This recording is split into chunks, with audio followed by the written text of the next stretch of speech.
Assalamualaikum warahmatullahi wabarakatuh.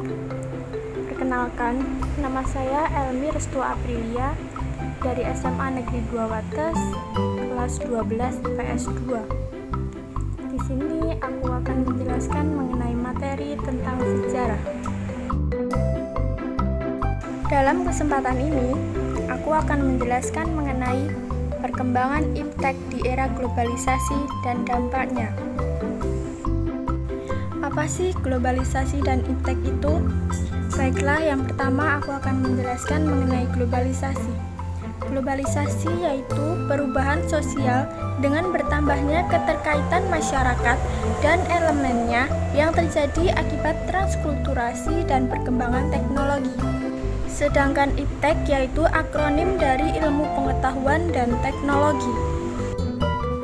Aku akan menjelaskan lebih dalam mengenai globalisasi. Globalisasi mempengaruhi perkembangan iptek baik secara langsung ataupun tidak langsung. Tujuan utama dari perkembangan iptek yaitu mencapai kehidupan masa depan lebih baik, murah, cepat, dan juga aman. Secara KBBI, pengertian globalisasi yaitu secara umum atau keseluruhan. Kata globalisasi pertama kali ditemukan oleh Theodore Levitt. Beberapa para ahli juga mengemukakan pengertian dari globalisasi. Contohnya yaitu Malcolm Walters. Beliau mengungkapkan bahwa globalisasi yaitu proses sosial yang berakibat pembatasan geografis pada keadaan sosial budaya menjadi kurang penting. Ulil Beck juga mengemukakan pengertian dari globalisasi yang dibagi menjadi dua, yaitu deteritorial dan juga transnasionalisme. Mas Tuhu juga mengemukakan pengertian dari globalisasi yang dibagi menjadi tiga, yaitu menguatnya ruang pribadi, bertambahnya era persaingan, dan juga naiknya kepentingan bangsa. Berikut penjelasan mengenai proses globalisasi. Gambaran singkat mengenai proses globalisasi.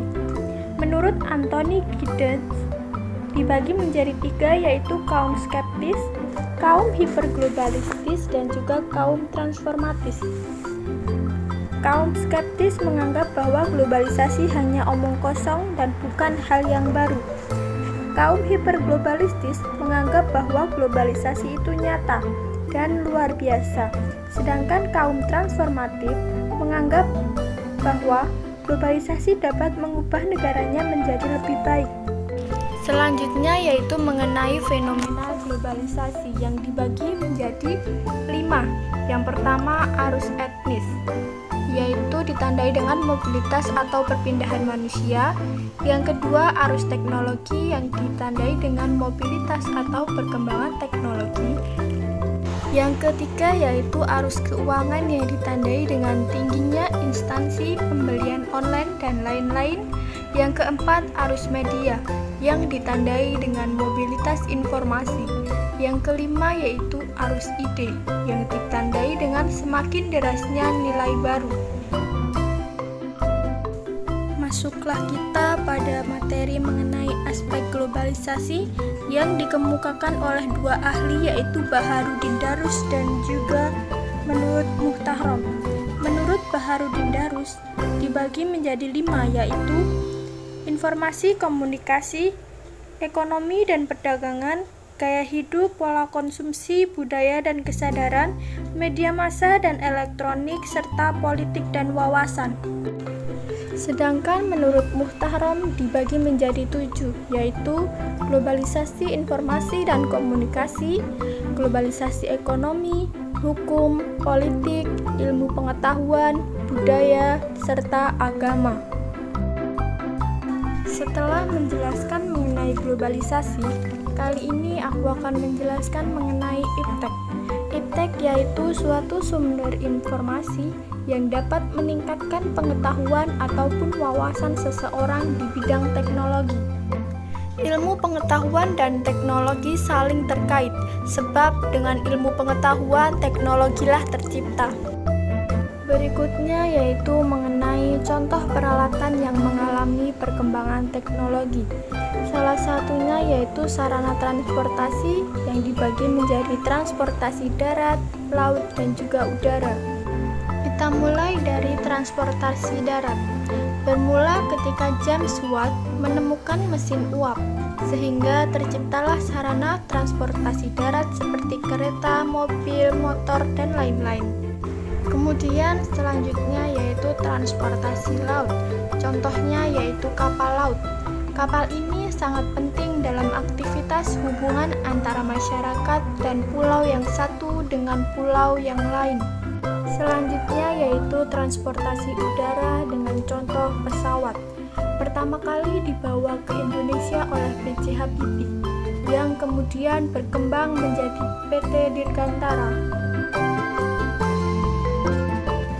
Selain transportasi, masih banyak lagi peralatan yang mengalami perkembangan. Contohnya sebagai berikut. Radio ditemukan tahun 1916 oleh Dr. Lee de Forest dari Amerika Serikat. Perkembangan radio di Indonesia yaitu pada 1 April 1933. Sampai sekarang, radio berfungsi sebagai hiburan, penerangan, pendidikan, propaganda, dan juga pembangunan. Selanjutnya yaitu komunikasi massa yang berkembang pada masa pendudukan Jepang. Pasukan Jepang sepenuhnya mengendalikan komunikasi massa seperti surat kabar, radio, film, dan lain-lain. Kemudian yaitu mengenai SKSD. Apa sih SKSD Palapa itu? SKSD Palapa yaitu sistem satelit komunikasi pengendali bumi, dibangun pada tahun 1974 sampai dengan 1976. Selanjutnya yaitu televisi. Bermula ketika Paul Gottlieb Nipkow yang menemukan elektris teleskop yang berfungsi untuk mengirim gambar melalui udara dari satu tempat ke tempat yang lain. Nah, yang terakhir yaitu pembangkit listrik tenaga nuklir. Reaksi nuklir pertama yang telah dilakukan secara berkesinambungan terjadi pada tahun 1942. Setelah digunakan sebagai senjata bom atom di Nagasaki dan Hiroshima, energi nuklir digunakan sebagai sumber pembangkit listrik.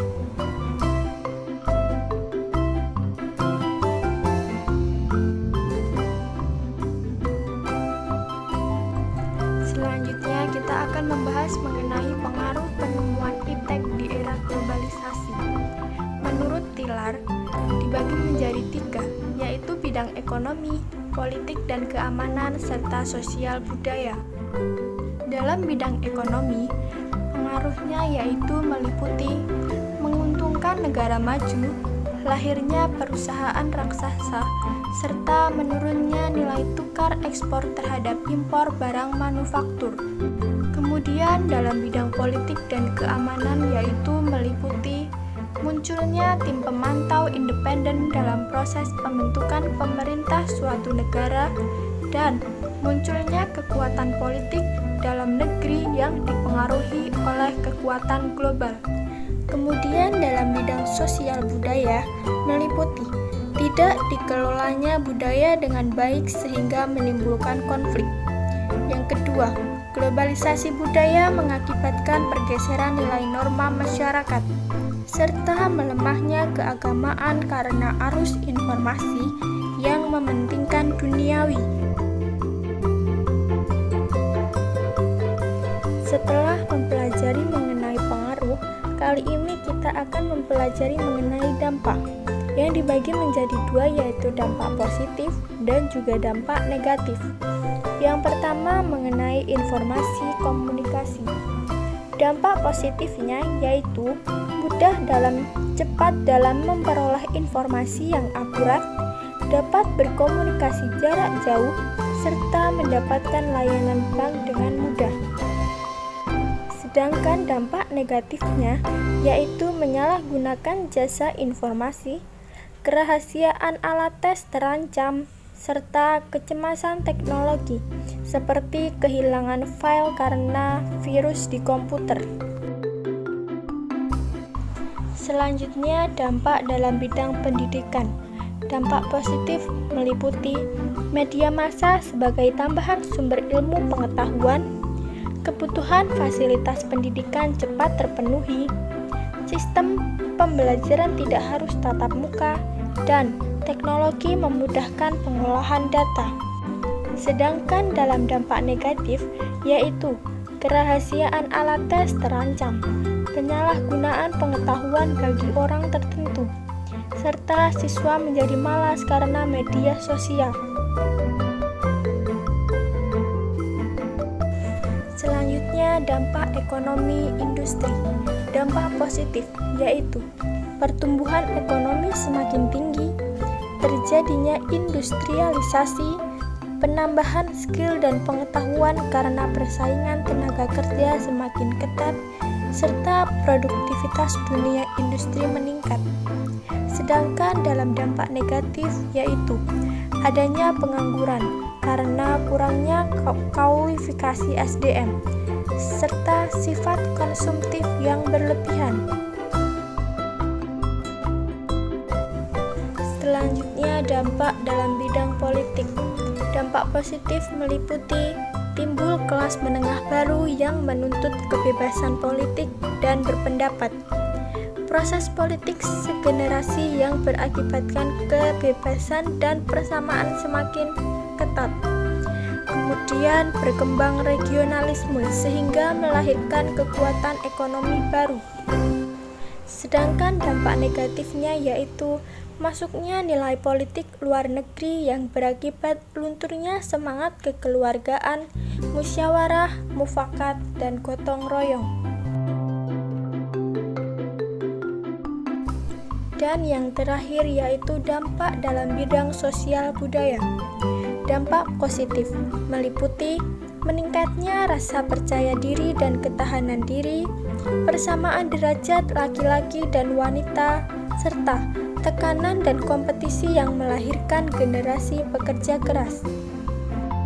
Dampak negatifnya yaitu perubahan tata nilai, adanya kesenjangan sosial, serta merosot dan rusaknya lingkungan alam.